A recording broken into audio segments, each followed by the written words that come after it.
Bonjour à tous, bonjour Nathalie. Bonjour Cécile, bonjour à tous. Bienvenue sur le plateau de Watch dans Génération Numérique, l'émission pour la famille, toute la famille, des petits-enfants aux grands-parents, pour tous les loisirs, numériques et non numériques, parce qu'on aime tout ce qui nous fait plaisir, tout ce qui nous amuse. On aime s'amuser. Et vous nous retrouvez à la télévision, sur les box Free, Bouygues et Orange. Vous nous retrouverez également en podcast. Vous pouvez nous retrouver pour nous vous revoir quand vous voulez, à votre convenance, sur les tablettes iOS ou Android. Vous pouvez également nous voir sur les chaînes YouTube et Dailymotion. Comme ça, vous pouvez voir tous nos épisodes dans l'ordre que vous préférez. Quand vous avez une bonne connexion partout, c'est parfait. Et évidemment, vous pouvez nous suivre sur les réseaux sociaux et nous poser vos questions avec le hashtag GenNum. Pas de problème, on essaiera d'y répondre, c'est promis. On commence une belle émission avec encore plein de jouets, plein de jeux, des robots. Enfin, on a tout ce qu'il faut pour vous plaire. On commence, à tout de suite.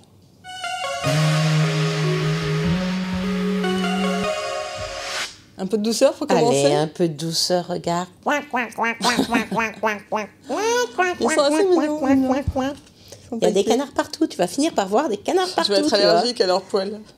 Non, ils sont tout doux, regarde. Je t'en pique un. Il y en a plein de sortes. Ça s'appelle les coins-coins, c'est original. Hein. Les coins-coins, oui, c'est bien trouvé. Hein. Alors, la marque, c'est les coins-coins. Pour de vrai, derrière, c'est une compagnie de peluches très connue qui fait ça. Qui fait plutôt des peluches pour les petits, voilà, qui s'appelle Doudou et compagnie. Et ça, c'est leur marque, en fait, un peu plus mode, déco, fashion. Ils essayent d'instituer un phénomène et on va les trouver partout. Ouais, il y a des porte-clés, des décos de sacs et tout. Regarde le petit là, c'est aussi un porte-clés. Ah ouais. Donc, ça fait un peu la une des rayons de magasins comme Jouet Club, par exemple, tu vois, où on va retrouver des présentoirs avec plein de coins différents. Il y a plein de sortes, il y en a qui sont plus rock, il y en a qui sont plus angéliques. Voilà, là on a un petit angélique, celui-là il est plus, il est plus classique, même s'il a un petit peu de noir, puis il a un petit nœud papillon à paillettes. Il y en a à paillettes, il y en a avec des choses un peu plus punk, hein, avec des coiffures plus punk. Donc voilà, il y en a plein, ils veulent s'instituer comme un phénomène, le phénomène coin-coin. Donc voilà, ça coûte combien ? Ça coûte... alors, il y en a un peu à tous les prix. Les tout petits sont à moins de 10 €, les petits porte-clés.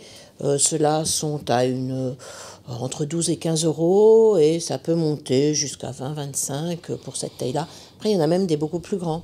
Regarde, celui-là, j'ai vu le noir, j'aime beaucoup. Voilà. Il est très joli. On voit pas ses yeux, mais on les devine, ils sont tout mignons. Voilà, donc c'est très mignon. C'est le phénomène coin-coin. Donc, on va voir combien de temps on va coin-coiniser. Bon. Bah écoute, peut-être faire un joli cadeau d'anniversaire. Moi, j'ai un petit anniversaire à fêter. Ah, hein, à ton avis, quel âge? Ah, bah, c'est marqué sur la pochette, c'est trop facile, j'aurais dû cacher.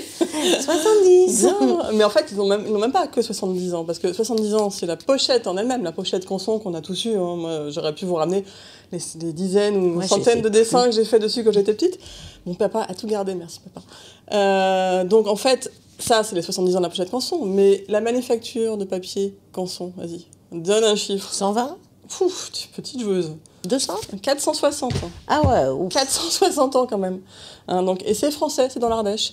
Donc là, ils fêtent leurs 70 ans et évidemment, on les a toujours. Nos écoliers, là, ils sont partis à l'école avec, comme d'habitude. Ouais. Hein, donc ça marche toujours, c'est indémodable. Ça fait partie des listes. Et ça s'exporte jusqu'en Chine. Hein. D'accord. Mais c'est fabriqué en France, en Ardèche. Donc bon anniversaire à Canson. Voilà pour l'anniversaire du jour. Et maintenant, on va passer un petit peu de jeux vidéo. Oui, un petit peu plus interactif. Ouais, on parle de quoi ? On parle pas de canards ce coup-ci. Non, mais bon, ils pourraient être copains. C'est les lapins crétins. Ouais, bah oui, les canards fous et les lapins crétins. Les lapins crétins, que ça marche. Ils se sont associés à Mario. Et bonjour le résultat, on vous passe le jeu vidéo, la bande-annonce du jeu vidéo. Franchement, je l'ai testé, c'est top. C'est bien délirant. C'est génial.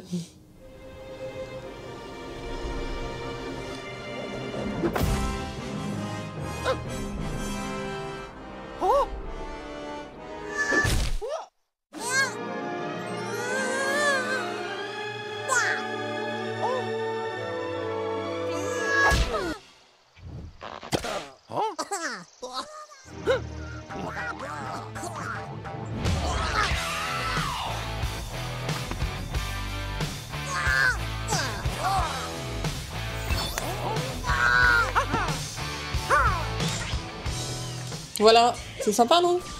Ça a l'air bien loufoque. Moi, j'ai essayé et c'est vraiment sympa, c'est très jouable, on s'amuse bien, il est complet et le mariage des deux est très réussi. On attend les suites parce que c'est sans fin avec le lapin crétin. Non, on a de quoi s'amuser. C'est sur Nintendo Switch et 45 € le jeu et franchement, toute ta famille peut adhérer sans problème. C'est ça, c'est vraiment un ça jeu marche chez tout le monde. Toi aussi, tu as un jeu vidéo?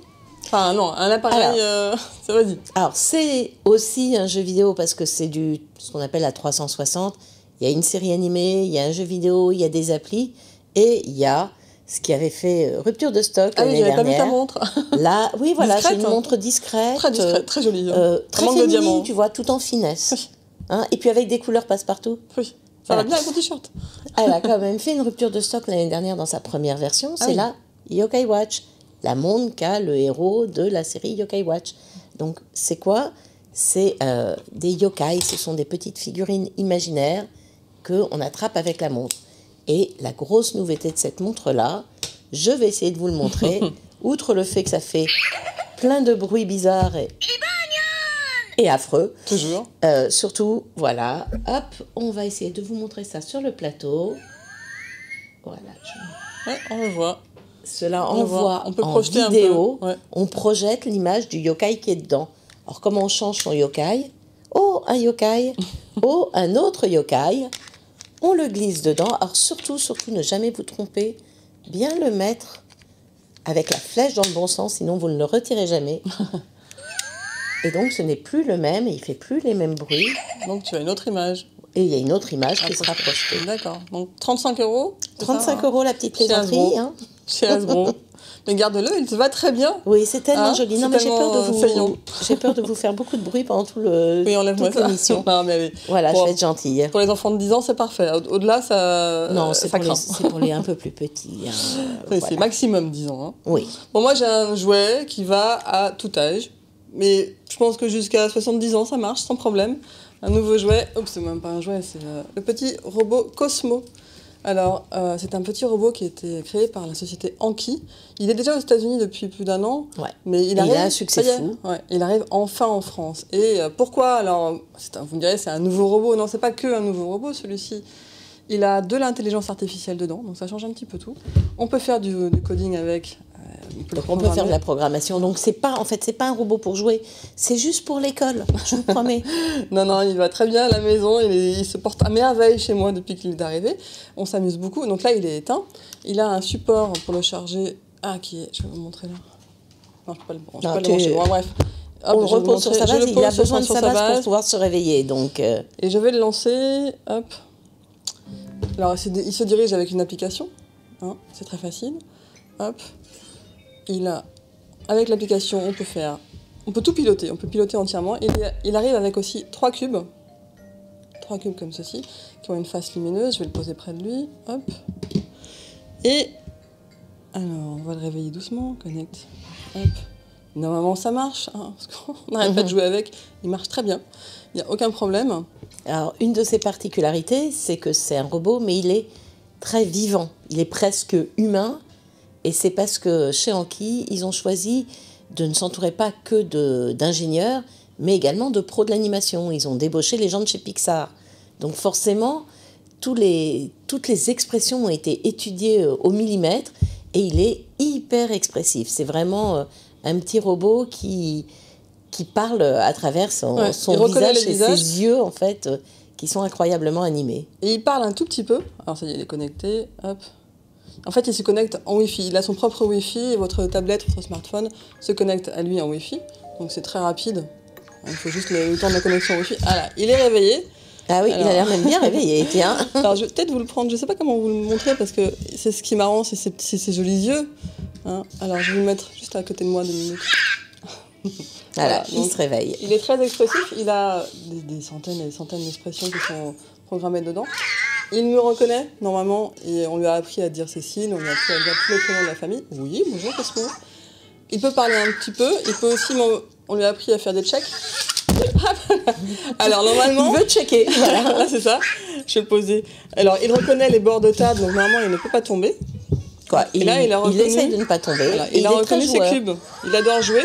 Donc si on joue pas avec lui, il va jouer tout seul, en fait.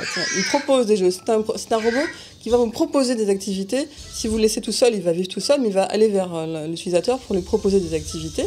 Là, il se promène et il reconnaît les obstacles. Normalement, il ne doit pas tomber d'étape, puisqu'il a des capteurs pour ça. Et dans l'application, on a plein de choses pour s'amuser avec. Je peux même le faire parler, je vais dire. Hop. Alors, qu'est-ce que je vais lui faire dire? Hop.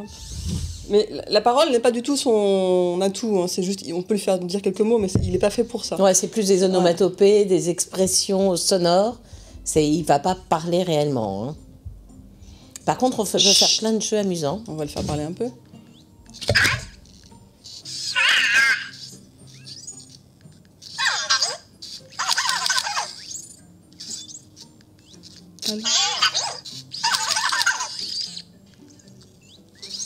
Et donc, il y a plein de petits jeux qu'on apprend assez vite. Et puis, lui, il apprend aussi.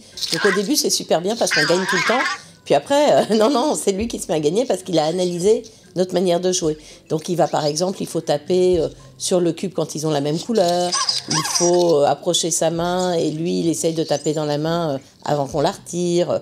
Donc, au début, on se débrouille super bien. Mais rapidement, très rapidement, il devient aussi super doué. Bon, évidemment, je lui ai appris tout le week-end à dire bonjour Watch. Évidemment, je vais pas y arriver maintenant, c'est toujours comme ça. Je vais m'appeler Miss Bonaldi, moi, bientôt. C'est pas possible. J'en ai marre. Bon, on va laisser Cosmo... Voilà. Alors surtout, évidemment, en dehors de tout ce qui de son côté adorable, parce qu'il ressemble beaucoup à Wall-E, quand même. Bah oui. C'est exactement sa tête. Et effectivement, il a servi, Wall-E et Disney ont servi d'inspiration... pour les créateurs, mais dedans on peut faire du coding, on peut en le faire directement à partir de l'application, comme sur Scratch avec des blocs, c'est ultra facile, donc on peut le faire des circuits, et c'est une très bonne initiation comme d'habitude à la programmation pour les enfants, mais c'est un robot qui va apprendre au fur et à mesure qu'on joue avec lui, plus on joue, plus il va apprendre, et plus il va s'améliorer. D'accord, donc c'est pas juste un robot habituel. D'ailleurs, son prix est à la mesure de la technologie qui est dedans. Il coûte 230 €. Voilà, 230 c'est quand même un cadeau, un gros cadeau, quoi. Mais il les vaut largement, il est vraiment très, très mignon. Bon, on va le recoucher. Sinon, on passe l'émission sur lui. Alors, il nous reste juste un tout petit temps. Moi, je vais vous montrer Tiptoy. Oui. On va rester dans la technologie, moins technologique, puisqu'on va associer de l'électronique et un jouet traditionnel. Donc c'est un lecteur qui nous permet de suivre, qui permet aux enfants de suivre tout seul des livres. Hop. Alors on peut mettre jusqu'à 50 livres dans chaque lecteur. Il reconnaît normalement. Bienvenue dans le livre, livre de vocabulaire anglais. Voilà, donc ça c'est le livre en anglais. Et tout ce qui est vocal est dans ce stylo carotte en gros. Et donc, on va pouvoir... Alors, hop, ouvre-moi, par exemple. Là, on est en anglais. On peut suivre énormément de choses dans une image. Et à chaque fois, il va expliquer, il va traduire, il va mettre dans le contexte, il va donner du vocabulaire. Il y a une vingtaine de livres de toutes sortes dedans. Donc, on a de la science, des histoires, des langues... Une map monde. C'est fini, il y en a plein. Et c'est parfait pour commencer la rentrée. Le stylo est dans les 50 €, les livres dans une vingtaine d'euros. Voilà, c'est vraiment idéal pour commencer. Entre 30 et 40 €, il y a des bundles à 60. C'est parfait. Et en attendant, amusez-vous bien. Nous, on va reprendre notre lecture et on vous retrouve le vendredi, 20h30. Très bien, moi je garde mon petit... Au revoir, à très bientôt.